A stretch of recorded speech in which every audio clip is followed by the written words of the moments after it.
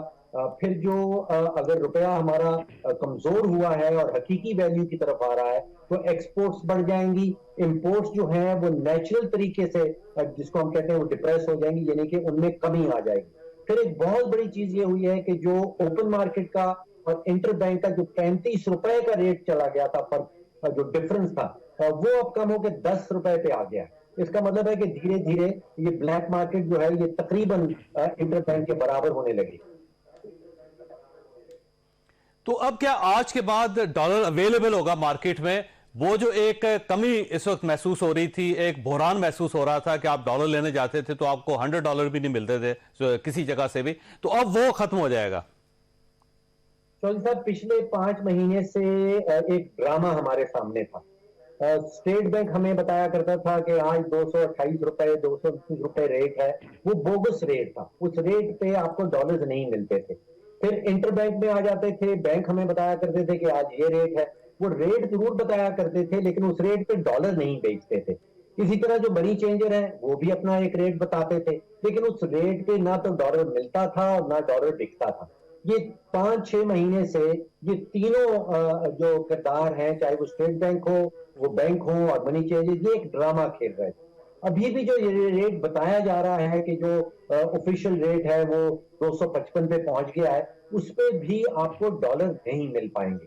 ابھی کچھ مزید جو ہے اس میں کمی آئے گی، بیکاز کراچی سے جو صبح مجھے خبر مل رہی تھی اس میں جو ڈالر آپ کو مل رہے تھے وہ تقریباً 265 سے کم نہیں مل رہے تھے. تو اب یہ ضرور ہوگا کہ یہ ڈرامہ بازی جو ہے میرا خیال ہے کہ وہ ختم ہونا شروع ہو گئی. ٹھیک. ہماری صاحب یہ بہت زیادہ تنقید ہو رہی ہے اس وقت اسحاق ڈار صاحب پہ کہ یہ جو معاشی حالات کی خرابی ہے ان کے ذمہ دار اسحاق ڈار صاحب ہیں، اور مفتاح کی پالیسی بالکل ٹھیک تھی. تو آپ کیونکہ خود اکانومی کے اسٹوڈنٹ بھی ہیں اور ظاہر ہے بلکہ استاد بھی ہیں آپ، اور پاکستان میں آپ نے بیش تحاشا کام کیا ہے، انڈسٹریلسٹ بھی ہیں، تو یہ کس کا فالٹ ہے؟ یہ فیل کون ہوا ہے اس میں؟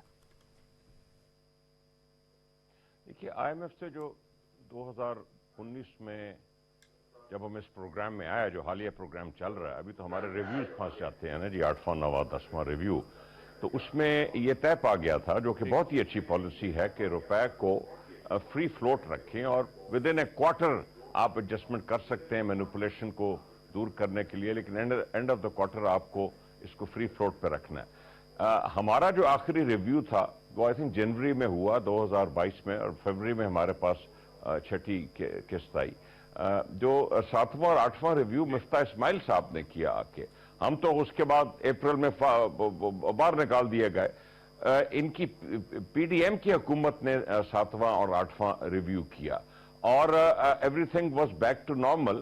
اب جب آئے اور یہ آپ نے جیسے فاروق کہہ رہے ہیں مینوپولیشن شروع کی، اور آپ نے یہ کرنا شروع کیا کہ ایک مصنوعی طریقے سے روپیہ کو مضبوط رکھا جائے جو اس کی اصل ویلیو ہے اس سے اوپر، تو اس کے نتائج آپ کے سامنے آ گئے. اس کے نتائج یہ نکلے کہ آپ کی ایکسپورٹس نیچے جانے لگیں، آپ کی ریمیٹنسز جو ہیں کیونکہ فرق 30-35 روپے کا ہو گیا تھا وہ ساری انفارمل مارکیٹ میں چلے گئیں جس کو گرے مارکیٹ کہتے ہیں. وہ ڈالر پاکستان آتے ہی نہیں تھے. وہ دبئی میں کسی نے کسی کو ڈالر پکڑائے ادھر اس کو روپے مل گیا گھر میں, وہ ڈالر ہی نہیں پاکستان آیا. آپ نے دیکھا کہ ریمیٹنسز کس بری طرح, اور جب آپ کے ریزروز کم ہونے شروع ہوئے تو آپ کو پتہ ہے پورے ملک کی ساری امپورٹس بند ہیں. کوئی امپورٹ اس وقت نہیں ہو رہی, ٹیکسٹائل بند ہو رہی ہے, ساری صنعتیں بند ہو رہی ہیں. اس سے کیا ہوگا؟ پروڈکشن کم ہو گئی ہے, ایکسپورٹ پہ فرق پڑے گا اور آپ کا جو ٹیکس ریونیو ہے اس پہ فرق پڑے گا. تو یہ تو پہلے دن سے پورا ملک چیخ رہا تھا کہ یہ جو پالیسی ہے یہ تو کبھی چل ہی نہیں سکتی. اب دیکھیے اس سے اور کیا نتیجہ نکلتا ہے جاوید. اس سے نتیجہ نکلتا ہے یہ چیز میں معذرت کے ساتھ کہوں گا مشرف دور میں شوکت عزیز نے کی تھی, ان کو بھی بڑا شوق تھا روپے کو مصنوعی طور پہ مزدور. 2008 میں آپ کو یاد ہوگا 40% روپیہ گرا تھا, اور 2017 میں پھر ہم نے 104 پہ مصنوعی طریقے سے روپے کو رکھا. 2017 میں جب یہ اس طرح رکھتے ہیں تو پھر ایک جب IMF کے پاس آپ جانا پڑ جاتا ہے تو بہت تیزی کے ساتھ روپے کو گرایا جاتا ہے. وہ ایک کنڈیشن بن جاتی ہے. جب وہ گرایا جاتا ہے تو اس سے جو آپ کی انفلیشن ہے, جو مہنگائی ہے, اب آپ دیکھیں گے مہنگائی اگر ابھی 25-30% ہے تو یہ 10-15% اور بڑھ جائے گی اس پالیسی کے نتیجے میں. اچھا یہ فرمائیے, اس کا مطلب یہ کہ ڈاٹ صاحب کی پالیسی غلط تھی اور ڈاٹ صاحب کو مفتاح اسماعیل کی پالیسی کو آگے بڑھانا چاہیے تھا, یا پھر مفتاح اسماعیل ہی کو وزیر خزانہ رہنا چاہیے تھا اور نون لیگ کی پالیسی غلط ثابت ہوئی؟ میں جاوید چودھری, میں پی ڈی ایم کے معاملات میں دخل نہیں دینا چاہتا, جس کو بھی لائیں. ایشو یہ ہے کہ یہ جو پالیسی ہے نا, میں سمجھتا ہوں کہ آپ نے IMF سے ڈیل کر لی. یہ IMF سے 23 ڈیل کرتے کرتے آپ 130 بلین پہ اپنا بیرونی قرضہ لے گئے. اب ہم سارے تالی بجائیں گے ملک میں کہ جی سب ٹھیک ہو گیا اور فلاں کی پالیسی اچھی تھی, فلاں کی بری تھی. در حقیقت چند مہینے کے لیے ہمارا مسئلہ حل ہو جائے گا. جو اکانومی میں سٹرکچرل ہماری فالٹس ہیں وہ ہیں, اور بڑی تیزی سے اس کے بعد پھر مطلب ہم قرضہ بڑھا دیں گے نا. 130 بلین پہ ہم 2, 3, 4, 5 بلین ابھی ملا کے اور قرضہ لے آئیں گے, قرضہ اور بڑھ جائے گا. اس میں جو ڈیپ سٹرکچرل ریفارمز کی ضرورت ہے اس ملک میں, آپ نے اپنے قرضے کم کرنے ہیں, آپ نے اپنے خرچے کم کرنے ہیں, آپ نے اکانومی کو اس طریقے سے سٹرکچر کرنا ہے کہ جب آپ گروتھ پہ جائیں تو ایک ڈالروں کی کمی جس طرح پچھلے سال سے ہو رہی ہے وہ نہ ہو. یہ ریفارمز جو ہیں اصل ریفارمز تو یہ ہیں. ابھی آپ نے ڈیفالٹ تو روک لی ہے IMF کے ساتھ, باقی جو ڈیولپمنٹ ایجنسیز ہیں وہ بھی قرضے دے دیں گی, لیکن وہ بالکل ٹیمپریری ہوگا. اصل کام ہوگا کہ جو حکومت, جو کہ ہم کہہ رہے ہیں, جو ابھی PTI تیاری کر رہی ہے کہ آ کے ایسے ڈیپ سٹرکچرل ریفارمز لائے کہ یہ آئندہ ہمیں یہ ڈالروں کی کمی کا مسئلہ ہو ہی نہ. بالکل. ڈاکٹر صاحب آپ کی طرف آنا, یہ فرمائیے سر, یہ فائنینشیل ٹائم کی جو ایک سٹوری آئی ہے اس میں انہوں نے کہا کہ پاکستان ابھی بھی ڈیفالٹ کے قریب ہے اور ان کے اوپر بادل منڈلا رہے ہیں, اور 1 مہینے کا صرف امپورٹ کے پیسے صرف 1 مہینے کے ہیں, اور اگر ہمارے ڈالرز کے ریزروز نہ بڑھے تو پاکستان پیٹرول بھی نہیں خرید سکے گا. تو یہ بات کس حد تک درست ہے؟ اور یہ جو نئی پالیسی آئی ہے, انہوں نے جب ڈالر کو فری فلوٹ کیا ہے, تو اس سے آپ کا کیا خیال ہے کہ یہ جو ڈیفالٹ کا خطرہ ہے وہ کم ہو جائے گا؟ جی, آج جو کچھ ہوا ہے کہ پاکستان کی وزارت خزانہ یہ ایکسپٹ کر رہی ہے کہ روپے کی حقیقی ویلیو لانے کی کوشش کی جائے گی. ساتھ ہی ہم نے سنا کہ IMF کا مشن جو ہے اس نے بھی اعلان کر دیا ہے پاکستان آنے کا. تو میرا یہ ذاتی خیال ہے کہ ڈیفالٹ کا خطرہ جو ہے وہ ٹل گیا ہے. لیکن مسئلہ دیکھیے, یہاں پہ ہمارے ہاں سیاسی مسئلہ زیادہ ہے اور معاشی مسئلہ ایکچولی کم ہے. جو بھی سیاسی جماعت آتی ہے وہ غلط پالیسی اگر بناتی ہے تو اس کا ذمہ دار جو ہے وہ دوسری حکومت کو ٹھہرا دیتی ہے, یا دوسری حکومت, جیسے ہم نے دیکھا کہ PTI کی حکومت جو ہے اس نے 4 وزرائے خزانہ بدلے ہیں 44 مہینے کے اندر, اس نے کوئی 7 یا 8 FBR کے چیئرمین بدلے ہیں 44 مہینے کے اوپر, اور وہ الزام سارا ڈال دیتی ہے اسٹیبلشمنٹ کے اوپر. تو یہاں پہ سیاسی اعتبار سے سیاسی جماعتوں کو کسی اتفاق رائے پہ آنا چاہیے, بجائے اس کے کہ وہ ایک دوسرے کے اوپر بلیم ڈالتے رہیں. اب میں ذاتی طور پہ چودھری صاحب آپ کو بتا سکتا ہوں کہ ہم سویلینز نے جو بڑے بڑے پرابلم کھڑے کیے تھے, ایک ریکوڈیک کا تھا جس میں کوئی 10-12 ارب ڈالر کا ہمیں جرمانہ کی سزا ہو گئی تھی. اس پہ جو ہمیں چھوٹ ملی ہے, جو ہمارا کانفلکٹ ریزولوشن ہوا ہے, جو صلح صفائی ہوئی ہے, اس میں فوج کا بہت بڑا ہاتھ ہے. اسی طرح آپ دیکھیے کہ FATF کے پیچھے میں ذاتی طور پہ جانتا ہوں کہ ایک 2 اسٹار جنرل صاحب کو لگایا گیا تھا کہ سب کو ڈنڈا لگائیں اور FATF کی جتنی شرائط ہیں وہ پوری کی جائیں. اسی طرح جو کارکی کا جھگڑا تھا اس میں بھی فوج کا اسٹیبلشمنٹ کا بہت بڑا رول رہا. تو ہماری سیاسی جماعتوں کو یہ چاہیے کہ جو معاشی مسئلے ہیں ان کے اوپر کسی قسم کا اتفاق رائے بنائیں اور ایک دوسرے کے اوپر بلیم کرنا اس چیز کو چھوڑ.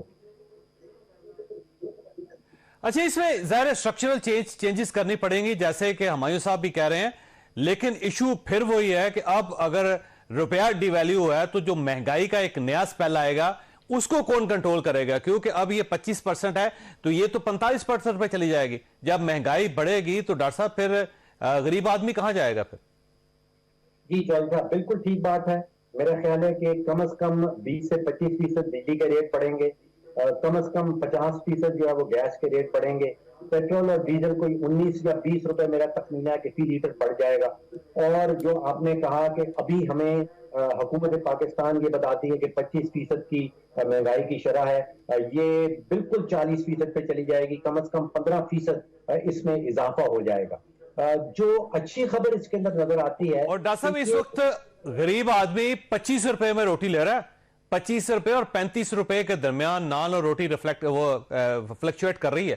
اس سے آپ خود اندازہ لگائیں کہ جب یہ مزید اضافہ ہو جائے گا تو عام آدمی تو روٹی نہیں کھا سکے گا. مزید بڑھ جائے گی چودھری صاحب، اس میں کوئی شک کی بات نہیں. جو اچھی خبر اس میں مجھے نظر آتی ہے وہ یہ ہے کہ یہ جو اضافہ آئے گا مہنگائی کی شرح میں، اس کو ہم کہتے ہیں ون ٹائم بلپ، کہ یہ ایک دفعہ اوپر جائے گی.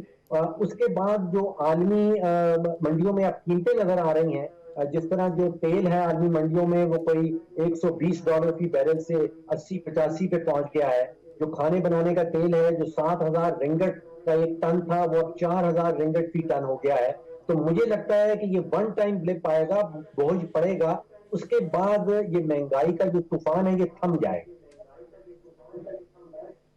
ٹھیک ہو ہماری صاحب آپ کی طرف آنا ہے، لیکن میں نے بریک لینی ہے. اس سے پہلے ہماری صاحب سوال سمپل ہے کہ آپ نے کہا کہ اسٹرکچرل چینجز کرنی پڑے گی اکانومی. اس میں کوئی شک نہیں کہ جب تک 20 سال کے لیے ہم اپنی اکانومی کو ریزرو نہیں کرتے، اس پہ سیٹلمنٹ نہیں کرتے تو پاکستان بہتر نہیں ہو سکے گا. لیکن اب سوال یہ اسٹرکچرل چینجز کرے گا کون؟ کیا اس کے لیے ایک پولیٹیکل سٹیبلٹی نہیں چاہیے؟ ایک چھوٹی سی بریک، اور بریک کے بعد دوبارہ ضرورت. پروگرام میں دوبارہ خوش آمدید. ہماری صاحب یہ جو ہماری اکانومی کی پوزیشن ہے اس کا تعلق سیاست کے ساتھ ہے. جب سیاست کے اندر سٹیبلٹی نہیں ہوگی تو معاشی طور پہ بھی سٹیبلٹی پاکستان کے اندر نہیں ہو سکتی. اب اسٹرکچرل چینجز ہمیں کرنی پڑیں گی تو وہ کرے گا کون اور کیسے ہو سکتی ہیں وہ؟ دیکھیے جو آپ کا آئین ہے وہ آپ نے بنایا ہوا ہے، اس کے تحت چلیں گے، الیکشنز ہوں گے. یہی پہلے دن سے ہم یہی تو کہہ رہے ہیں جاوید چودھری کہ آپ جو ملک کے لیے اس وقت فیصلے چاہیے. اب ہم سنتے ہیں کہ جی مشکل فیصلے جو ہے وہ ٹیکنوکریٹ صاحب آ کے کریں گے. بڑے بڑے ٹیکنوکریٹس آئیں اور گئے، ادھر آتے ہیں 2 سال بعد چلے جاتے ہیں، ان کا پتہ نہیں ہوتا کدھر گئے. یہ ملک کے مشکل فیصلے سیاسی پارٹیوں کو کرنے چاہیے. یہ سیاسی پارٹیاں اس لیے نہیں آتی کہ الیکٹ ہو کے MNA بن کے وزیر بن کے جھنڈے لہراتے پھریں اور ملک کے مشکل فیصلے جو ہے وہ کوئی اور کرے. یہ پارٹیاں کریں گی. میں آپ کو ایک اور بات بتاتا ہوں، میری بھی بڑی خواہش ہے کہ سب ہم آہنگی ہو پولیٹیکل پارٹیوں میں اور ہر فیصلہ ہم آپس میں مل کے کریں. یہ ہوگا کبھی بھی نہیں. یہ چارٹر آف اکانومی صرف ایک سلوگن ہوتا ہے کہ جی مشکل فیصلے جو ہیں یا ٹیکنوکریٹ کریں یا اپوزیشن کے کندھے پہ بندوق رکھ کے ان کو بھی ساتھ شامل کر لیا جائے. یہ کوئی پولیٹیکل پارٹی نہیں کرے گی. اب جیسے ہم PTI میں کر رہے ہیں اس وقت، آپ یقین کریں پچھلے 6 مہینے سے آج بھی ہماری پورے دن میٹنگز ہوئی ہیں زوم پہ. ایک انٹینس ایفرٹ ہے کہ 18 ایسے ایریاز ہیں جس میں PTI اپنی جو ہماری پارٹی کے کچھ اکانومسٹ ہیں، جن کے وزیر ہیں، جو ہمارے انٹرنیشنل ہمارے جو رابطے ہیں، ہم یہ پالیسیز بنا رہے ہیں اسی لیے کہ جب ہم آئیں اللہ اگر موقع دے تو پہلے دن سے یہ جو میں اسٹرکچرل چینجز کی بات کر رہا ہوں یہ اتنا سمپل نہیں ہے. پہلے دن سے ایک نیا مینڈیٹ ہم لے کے آئیں. ہمارے پاس کوئی وقت ہوگا، لیکن ہماری صاحب اس سے پہلے بھی ہوا تھا. عمران خان صاحب کے پاس 200 ایکسپرٹ تھے اور جب گورنمنٹ آئی تو ایکسپرٹ بھی غائب ہو گئے اور اس کے بعد جو کچھ ہوتا رہا آپ کے سامنے تھا. 3.5 سال سے جو اکانومی کے ساتھ پاکستان میں اس دور میں ہوا وہ بھی آپ کے سامنے. پھر یہ جو IMF کا ایگریمنٹ تھا اس کو وائلیٹ تو شوکت ترین صاحب نے کیا تھا سر فروری میں, نہ کرتے وہ. رائٹ, میں آپ کو ایک گزارش کروں, چلیں یہ بحث کی جا سکتی ہے. فیبرری میں پیسے آئے تھے, فیبرری میں جو چھٹی قسط تھی. اپریل میں, اپریل 10 کو ہم جا چکے تھے. اس کے بعد 6 مہینے لگا کہ اگست میں جو پی ڈی ایم نے 7th اور 8th ریویو مکمل کیا تھا, اور اس کے بعد معاملات پٹری پہ دوبارہ چڑھ گئے تھے. اس کے بعد جو بڑی تیزی سے معاملات گرے اس کے ہم ذمہ وار نہیں ہیں جاوید چودھری, ہم بالکل ذمہ وار نہیں ہیں. ٹھیک ٹھیک.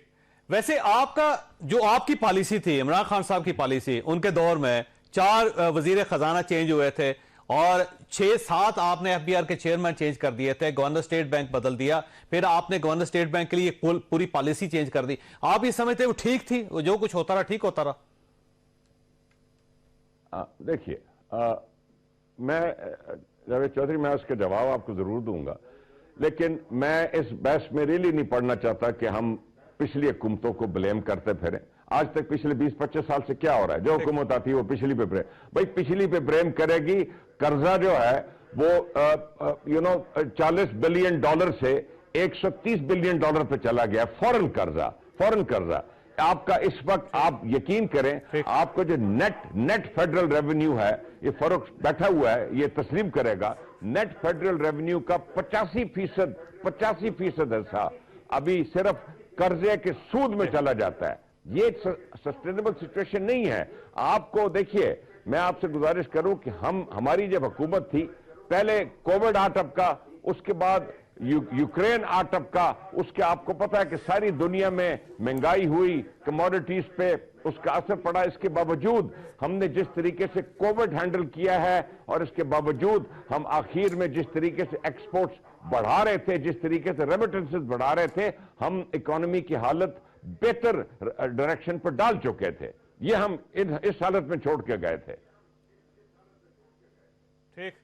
اچھا فرق سلیم صاحب یہ فرمائیے کہ سر, یہ اگر یہاں پہ سیاسی استحکام نہیں آتا پاکستان میں, تو پھر معاشی استحکام کیسے آئے گا؟ سر دیکھیں, عمران خان صاحب گرفتار ہو جاتے ہیں, فواد چودھری صاحب گرفتار ہو گئے ہوئے ہیں, اور عمران خان صاحب مان نہیں رہے. 2 صوبوں کے اندر گورنمنٹس اور اسمبلیاں ٹوٹ چکی ہیں, قومی اسمبلی سے ان کے استعفے قبول ہو چکے ہیں.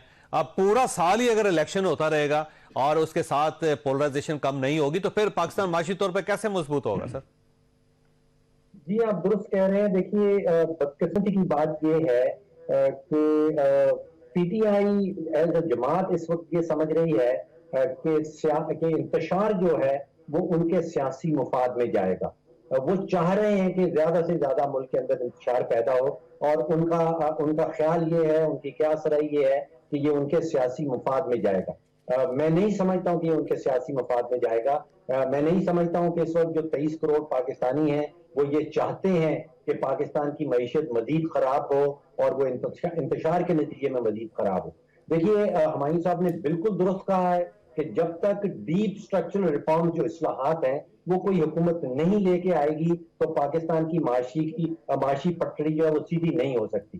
لیکن آپ سوچئے کہ جو 44 مہینے پی ٹی آئی کی حکومت کو ملے تھے, اس میں کوئی ایک کسی اصلاحات کا بھی ذکر کیا جا سکتا ہے؟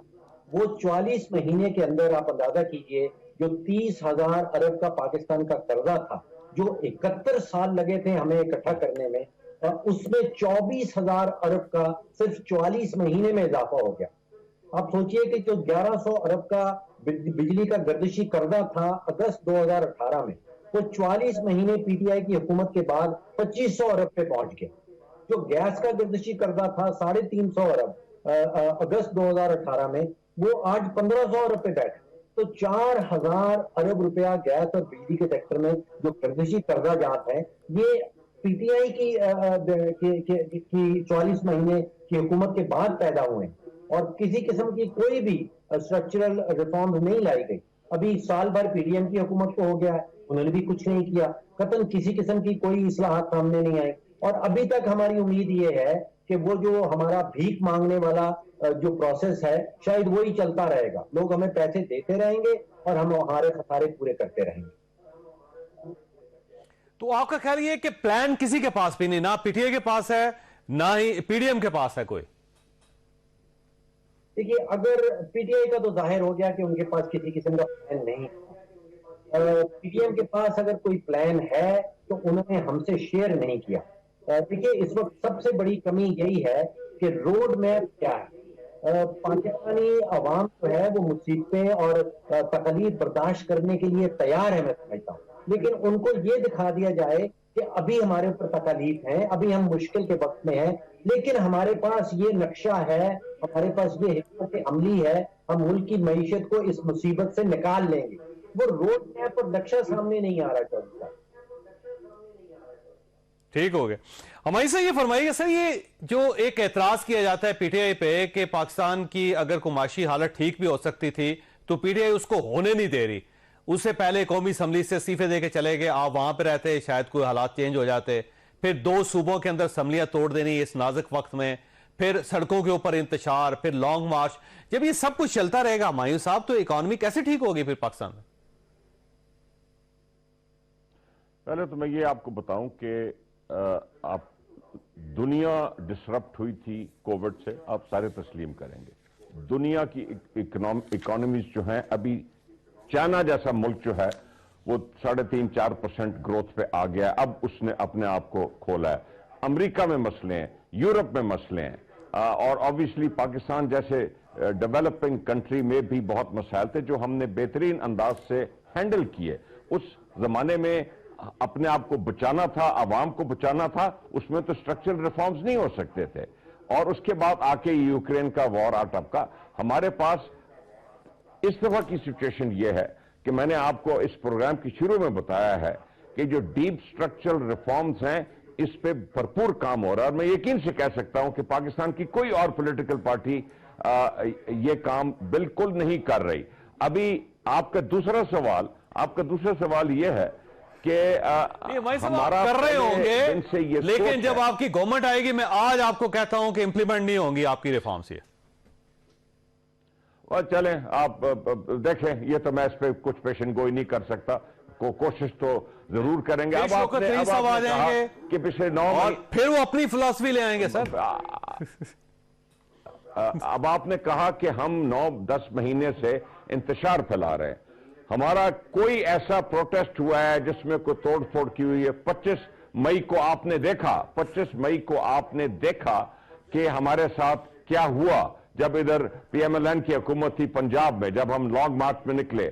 اب فواد چودھری کو اٹھا لیا گیا ہے. ہمارے ساتھ جو ہمارے شہباز گل صاحب اور سواتی صاحب, یہ اٹھا لیا گیا. انتشار تو یہ پھیلایا جا رہا ہے. انتشار, ہم تو ایک پروٹیسٹ کر رہے ہیں اور ہم کہہ رہے ہیں کہ ہماری نظر میں پولیٹیکل سٹیبلٹی تب آئے گی, ہماری نظر میں پولیٹیکل سٹیبلٹی تب آئے گی نہ آپ کو گرفتار کیا گیا.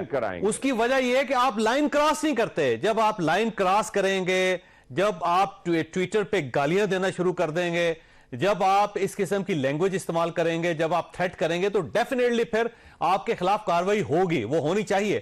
اب دیکھیں آپ کے ساتھ کتنے دوست ہیں, آپ کے کتنے آپ کے لوگ ہیں, روز تنقید کرتے ہیں, لیکن ان کو کوئی نوٹس نہیں کیا آج تک. وہ تو عدالتیں ثابت کریں گے جاوید چودھری کہ کارروائی ہونی چاہیے کہ نہیں ہوئی چاہیے, کہ غلط ہوئی یا صحیح ہوئی, یہ عدالتیں کریں گی. یہ ایڈمنسٹریشن کا کام نہیں ہے کہ وہ اپنے فیصلے خود کرتے پھریں. اب دیکھیں عدالتیں کیا فیصلے کرتی ہیں. ٹھیک ہو گیا. ویسے اگر آپ بھی اس قسم کا ٹویٹ کریں تو آپ کا کیا خیال ہے کہ آپ پھر آرام سے اس طرح بات کر سکیں گے, پھر آپ کی گرفتاری بھی ہو جائے گی؟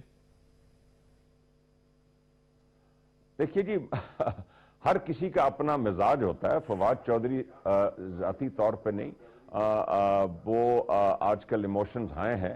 فواد چودھری میری نظر میں بیلنس آدمی ہے اور وہ پارٹی کا بھی سپوکس پرسن ہے, اور بیسیکلی آپ بھی جانتے ہیں وہ بیلنس آدمی ہے.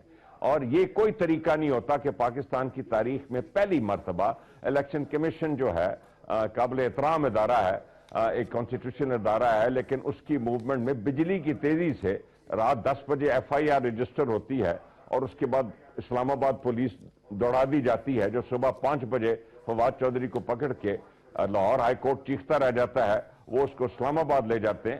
یہ کوئی طریقہ نہیں ہوتا جی. اس طرح آپ کوئی استحکام نہیں لائیں سر گے ویسے آپ کے دور میں اب ختم ہو رہا ہے ہماری صاحب پروگرام، لیکن آپ کے دور میں محسن صاحب آپ کو یاد ہوں گے، محسن بیگ صاحب، ان کے ساتھ بڑی سپیڈ کام ہوا تھا.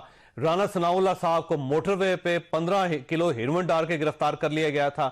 شاہد خاقان عباسی موٹر وے پہ جا رہے تھے اور ان کو ٹول پلازے پہ گرفتار کر لیا گیا تھا. ایس این اقبال صاحب، خواجہ حسن صاحب فون کرنے کے لیے باہر نکلے تھے، ان کو گرفتار کر لیا. سر وہ بہت کچھ ہوا ہے، اس کو چھوڑ دیں. بہرحال پروگرام کا وقت ختم ہو گیا. اللہ تعالیٰ آپ اور آپ کے اہل خانہ کو خیر کسی مصیبت سے محفوظ رکھے. اللہ حافظ.